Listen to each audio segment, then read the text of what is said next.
Salut, ça va? Moi ça va bien aussi, c'est gentil. Merci de demander.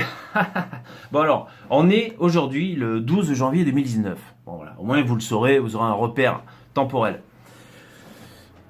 Alors je voudrais commencer par rendre hommage à tous les individus, toutes les communautés qui s'impliquent sincèrement, honnêtement, chacun avec ses codes et avec détermination dans cette crise des Gilets jaunes. Alors c'est un soulèvement populaire, on ne sait pas exactement qu'est-ce que nous sommes en train de vivre actuellement. Serait-ce une insurrection, une révolution? Bon. Donc voilà, je tire mon chapeau à tous les gens qui s'impliquent, de toutes communautés différentes. Qui plus est, chapeau parce que le peuple, les sans-dents, les Gaulois réfractaires, ou alors tout le monde, hein, selon sa communauté, on est tous stigmatisés finalement.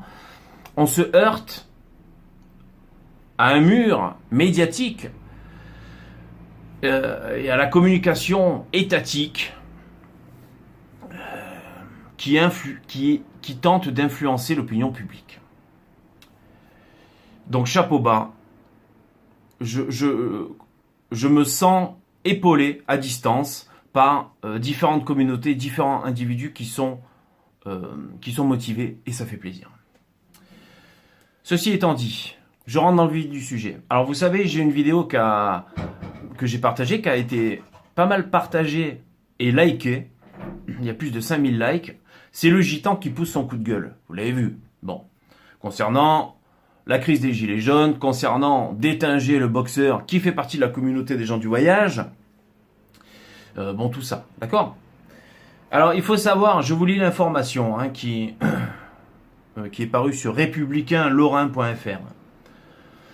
Jeudi après-midi, un homme de 31 ans de la communauté des gens du voyage a été interpellé en pleine rue à Stiring-Wendel, près de Forbach.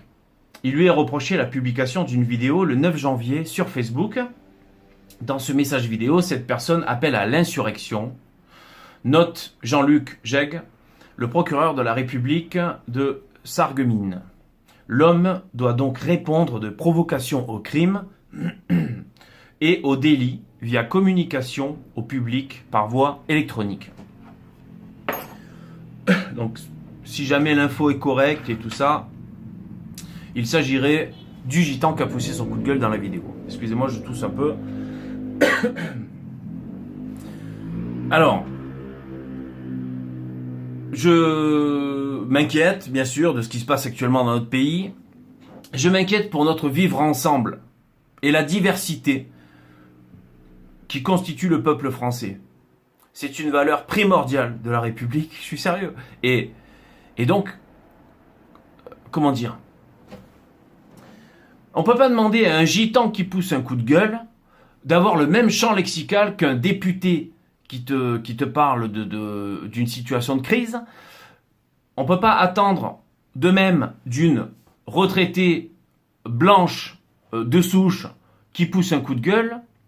On n'a pas tous les mêmes champs lexicaux. Nous ne sommes pas tous des clones. D'accord ?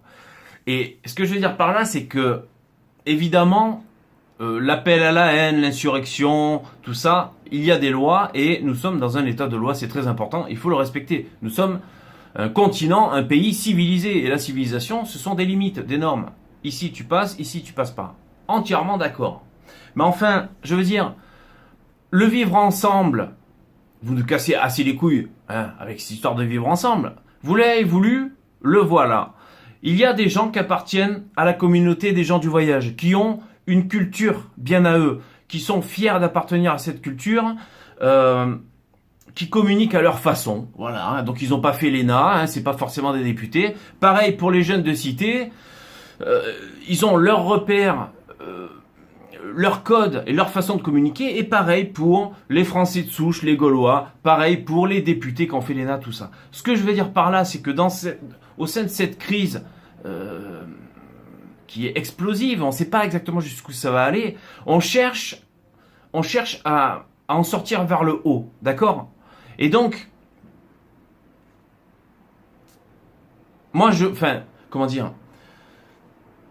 Sans parler des petites phrases d'Emmanuel Macron, bon, Mais ce que je veux dire, c'est qu'on peut pas stigmatiser les gens comme ça en fonction de leur communauté et de leur code de langage et de leur code de vie. D'accord? Et donc, il faut trouver absolument une façon de tous dialoguer ensemble, et y compris avec le gouvernement. Voilà, les gens du voyage ont des codes, les jeunes des cités ont des codes, les Français blancs de souche ont des codes, et il faut apprendre à parler ensemble. Voilà à peu près ce que j'avais à dire. Bon, c'est certainement brouillon, donc voilà, écoutez, affaire à suivre. Hein, donc là, aujourd'hui, on est samedi, on va voir ce qui va se passer. Allez, portez-vous bien, merci, ciao. Vive la France, hein, au fait. Hein. Bah ouais, quand même.